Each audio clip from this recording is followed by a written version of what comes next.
Chapter 3, Shattered Reflections. The cold from the file seeped through Harry's robes, a constant reminder of the task ahead. He moved through the castle corridors like a ghost. Shadows clung to the walls, deeper than usual. Torchlight flickered erratically, casting jumping shapes that seemed to watch him pass.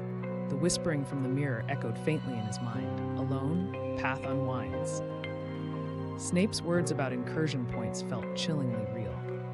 The castle's magical fabric felt frayed, thin. He took the moving staircases two at a time. Urgency warred with dread. The seventh floor corridor stretched before him, silent and expectant. The cracked Mirror of Erised waited where he'd left it. The silvery fractures pulsed with a faint, sickly light. The cool draft emanating from its surface was stronger now. It carried the scent of ozone and something ancient, like disturbed tomb dust. The glass itself seemed to ripple slightly, distorting the reflection of the empty corridor behind Harry. Harry approached cautiously. His reflection shimmered, unstable. For a second, he saw the ruins again, the broken wand. He squeezed his eyes shut. Focus on the task. He pulled the file from his pocket. The lead crystal felt like ice against his palm. The viscous violet gel inside swirled, shot through with veins of silver light. Snape's warning echoed. Apply directly to the largest fracture. Do not look. He uncorked the field. A sharp, metallic tang filled the air, cutting through the tomb dust smell. He extended the file towards the central crack, the widest silvery line. He tipped it carefully. The cold gel oozed out, thick and slow. It touched the fracture. A hiss filled the corridor, sharp and sudden. The silver lines flared blindingly bright. The mirror glass buckled violently. Harry stumbled back, shielding his eyes. A wave of intense cold washed over him. The whispering surged into a chaotic roar of overlapping voices, sharp and desperate. Silence crashed back. The mirror stood still. The cracks were no longer silver. They glowed with a deep, bruised violet light, the same shade as the stabilizer. The rippling effect had ceased. The glass was unnervingly still, reflecting the corridor with perfect cold clarity. The draft had vanished. The oppressive watchfulness remained. The patch held, but it felt like holding a lid on a boiling pot. The unnatural stillness was worse than the rippling. Harry pocketed the empty file. The cold lingered in his bones. He turned to leave, the silence pressing in. He needed to report to Snape. As he rounded the corner towards the main staircase, a figure stepped out of the shadows. Ron Weasley blocked his path. His arms were crossed tightly over his chest. His face was pale, jaw clenched. His blue eyes, usually warm with humor, were hard chips of ice fixed on Harry with undisguised anger. Going somewhere special, Potter? Ron's voice was low, tight with barely controlled fury. It lacked its usual lilt. It was flat, dangerous. He didn't move aside. His stance was aggressive, challenging. The corridor felt suddenly claustrophobic. Harry stopped short. He hadn't seen Ron alone since their massive row weeks ago. The sight of his best friend radiating such hostility was a physical blow. Just heading back, Harry said, keeping his voice neutral. He tried to step around. Ron shifted, blocking him again. His gaze flickered past Harry towards the corridor where the mirror stood.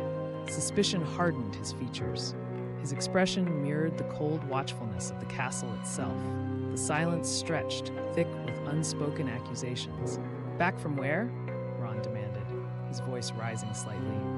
Been having a cozy little chat with Snape again? Plotting your next big secret mission? The words were laced with venom.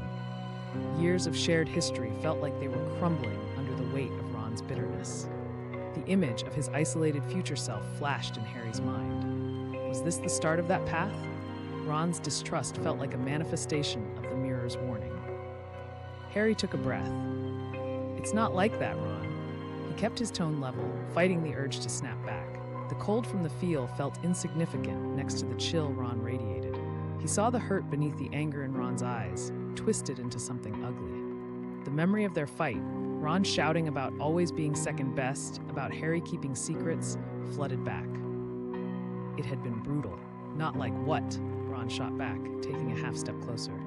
You've been sneaking around since term started, whispering with Malfoy, dodging us, now Parkinson and Snape. What's wrong, Harry? Gryffindor Tower not good enough company anymore? His voice cracked on the last word. It wasn't just anger, it was betrayal.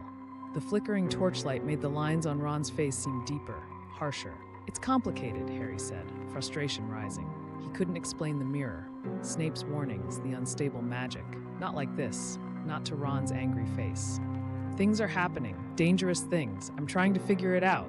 He gestured vaguely, encompassing the unsettled castle. The words sounded weak, evasive, even to his own ears. He saw Ron's expression twist further. Dangerous things? Ron scoffed, a harsh, humorless sound. Always dangerous things with you, isn't it? Always some secret crisis only Harry Potter can handle. The rest of us are just, what? Distractions? Too stupid to help? He shoved his hands deep into his pockets, his shoulders hunched. You never trusted us. Not really. Not with the important stuff. Just expected us to tag along for the ride. The accusation hung heavy. It echoed their fight, amplified by weeks of simmering resentment. The castle's shadows seemed to lean in, listening. Harry felt a flash of anger. That's not true. The memory of Ron leaving during the Horcrux hunt flashed, unbidden. He pushed it down. I trust you, but it's different. It's tangled. Snape's involved because he knows about this stuff. He knew mentioning Snape was a mistake the moment he said it. Ron's face darkened. Snape. Ron spat the name. Right, the greasy git who's hated you since day one. Perfect confidant, while your actual friends get nothing but lies and disappearances. He shook his head, a bitter smile touching his lips. You know what, Harry? Fine, keep your secrets. Play your little games with Snape and the Slytherins. See if I care. He took a step back, his posture radiating finality. The cold dismissal was worse than the shouting. The gulf between them felt wider than the Great Hall. He turned abruptly. Just stay out of my way. Ron's voice was flat, devoid of warmth. He walked away down the corridor, shoulders stiff, not looking back. He vanished around the far corner. Harry stood rooted to the spot. The silence after Ron's departure was deafening. The encounter felt like a punch to the gut. The whispering voices in his mind seemed to coil around the echo of Ron's words. Alone. The encounter with the mirror had been unsettling. Ron's hostility was devastating. The combined weight pressed down on him. He couldn't face the common room. Not with Ron there. Not with Hermione's worried questions. He needed space. Somewhere quiet. Somewhere the fractured reflections of the castle and his friendship couldn't reach him. The Undercroft. It was forgotten. Isolated. He could think. He could breathe. He moved silently, descending through lesser-used passages. The castle felt even more alien now. Every flickering sconce, every muffled sound from behind a closed door felt amplified, potentially hostile. He reached the familiar, nondescript stretch of wall in the dungeons. He traced the hidden rune sequence. The stone slid aside with a soft grind. The cool, earthy air of the Undercroft washed over him. He stepped into the dim, cavernous space, the stone door sealing shut behind him. Darkness and silence enveloped him. Only the faintest light filtered from cracks high above. Dust motes danced in the thin beams. The vast emptiness echoed. He sank down against a cold stone pillar, pulling his knees to his chest. The cold from Snape's file was gone. It was replaced by a deeper chill, the chill of isolation. Ron's harsh words replayed.